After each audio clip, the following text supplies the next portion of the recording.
In the village of Obanleku, it was said that the wind did not just blow, it spoke.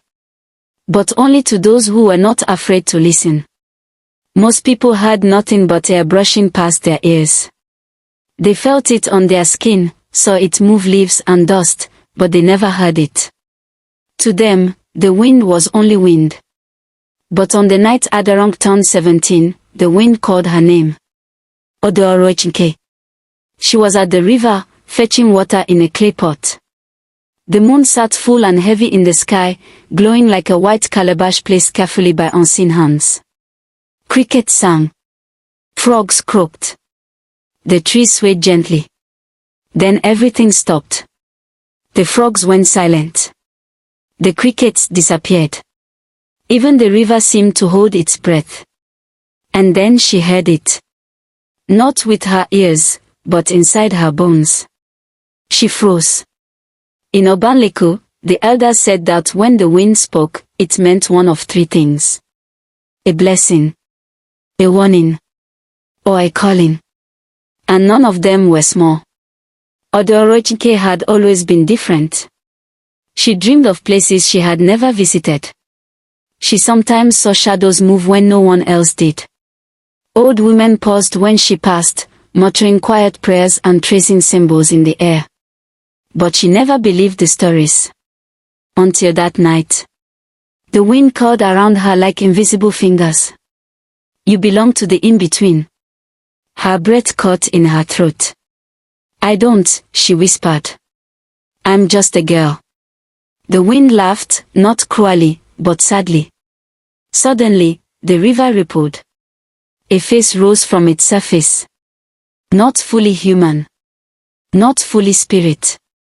Its eyes glowed like moonlit water, and its voice sounded like many voices layered into one. Daughter of two worlds, it said.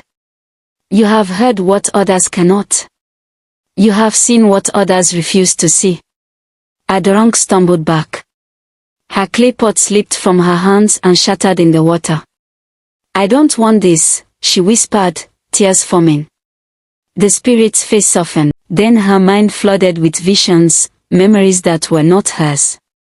A woman walking into a sacred forest, never to return. A child born with glowing eyes, hidden away from the world. A girl who spoke to fire, and became smoke. They were all like you, the spirit said. Chosen. Cursed. Your blood remembers. And now, so do you. The wind rose suddenly, strong and cold, lifting her hair, her wrapper, her very breath. The world tilted. The trees stretched like watching giants. Odoorochinke screamed.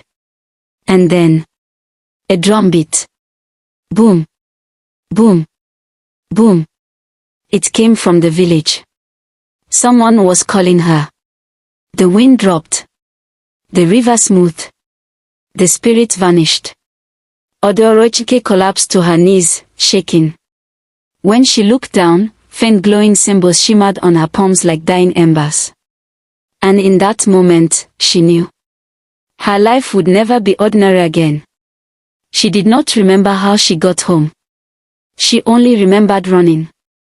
Through the narrow paths of Obanleku, past mud houses and sleeping goats, past the old baobab tree where children played in the daytime and spirits were said to sit at night. She ran until her chest burned. When she burst into her mother's hut, her mother dropped a broom in her hand. Ade, she cried. What is wrong with you? Odoorochinke tried to speak, but her voice refused to come out. Her palms burned, warm like heated stones. She hid them behind her back. Her mother studied her face. Then her eyes widened. Oh no, she whispered. That was when Odoorochinke knew. Her mother had always known. That night, Odoorochinke could not sleep. The wind whispered outside her window. Not loudly. Not clearly. But it washed her. Just before dawn, there was a knock at the door. 3 slow taps. Her mother stiffened. It has begun, she murmured. She opened the door. Standing outside was an old woman wrapped in layers of white cloth. Her hair was grey like ash, her eyes sharp like an eagle's. Around her neck hung beads carved with strange symbols. This was Wata, the village priestess. The one people feared. The one people needed. Her gaze fell on Odoroichike. And she smiled. So, she said, the wind has finally found you. Later that morning, Odoroichike followed Wata beyond the edge of the village, past the farmlands, past the last footpath, into the place everyone avoided. The forbidden forest. No one entered it unless they wanted answers, or trouble. The trees here were taller. The shadows were thicker. The air felt heavy, as though it carried secrets. You are not mad, Wata said as they walked. You are not cursed either. Odoroichike swallowed. Then what am I? The priestess stopped. She turned. You are a listener, she said. One born to hear what exists between the worlds. Odoroichike's heart thudded. There are spirits, Wata continued, that walk beside us, that breathe our air, that touch our shadows. Most humans are blind to them. Some can see them. Some can feel them. She stepped closer.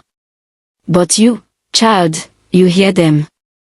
Odoroichike's palms tingled. And what happens to people like me? She asked. Wata's eyes darkened. They are either protected. She paused. Or they are used. They reached a massive tree with roots that twisted like giant snakes. This is where your kind are tested, Wata said. Tested for what? For loyalty. The forest went silent. Then, something moved. A tall figure stepped out from behind the tree. It looked human. But its eyes glowed. And when it smiled, its teeth were too many. Or, it purred. The listener has come. Odoroichike stepped back, trembling. What is that? She whispered. Wata lifted her staff. That, she said, is what haunts those like you.